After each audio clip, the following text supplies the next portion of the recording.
special episode of Master Mixology, where today we're taking science out of the museum and into the Queen City. Here we're at Noda Brewing and talking to Chad, the head brewer, and we're here to learn about the science of brewing. So Chad, thanks so much for having us. Absolutely. Can you tell us a little bit about what the process of brewing is like? How do you actually make beer? Sure, it's actually a lot more complicated than a lot of people think. Most people think we just kind of stand over a large vat of water and stir it with a paddle and say some spell and it happens to just come out as alcohol.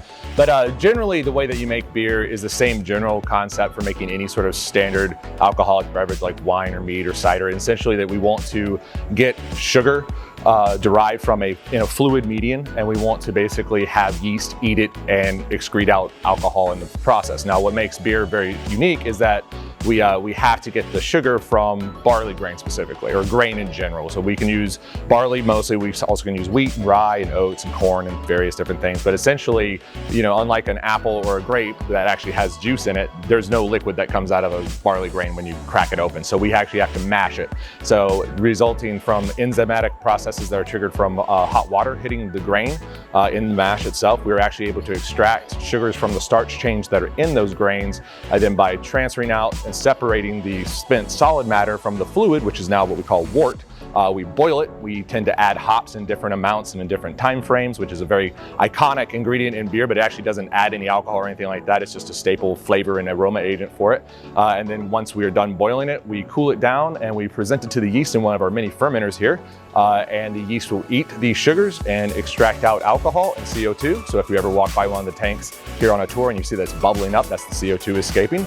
And after several days to weeks, it will be done producing alcohol. And we cool it down, carbonate it, put it into cans or bottles or kegs, and you can enjoy it right away. So from start to finish, how long does it take to make beer? The whole process itself, for brewing, it takes about anywhere between 6 to 10 hours, depending on the style of the beer. And the actual fermentation process can take anywhere between a couple weeks to several months to even in some rare cases, several years before it's ready to be consumed. So what is the difference between different beers?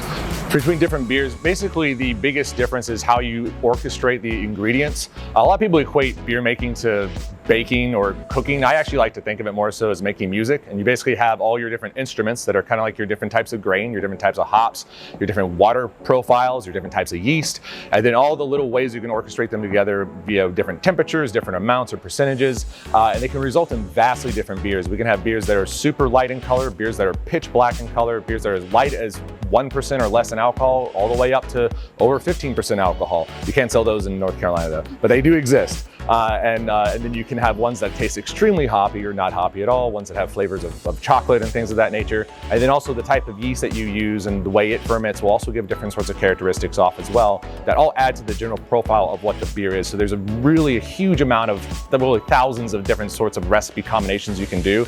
Any given time on our draft list alone, or many breweries that you go to here in the Queen City, you'll see dozens of different styles on, and they're using essentially the same core ingredients of different types of grain, different types of hop, different types of yeast, and different types of water profile. And that's not even including all the extra non-essential things like honey or spices or watermelon, anything you can think of, you can pretty much incorporate it into beer and make some sort of different flavor profile on it. So it's all in how we treat each individual ingredient. How long have we known as humans about the science of beer brewing? Like, how far does this go back? Well, beer is argued to be the oldest, if not the second oldest, intentionally made beverage by mankind. Pretty much everyone debates between wine or beer being the first intentionally made alcoholic beverage, or intentionally made beverage in general. You have to also think too, back before human history was really establishing, aka like when we were actually writing down texts or recipes, anything, most water sources were highly contaminated. So the idea of actually heating and steeping beverages out of it became a pretty standard practice. And honestly, until Louis Pasteur really discovered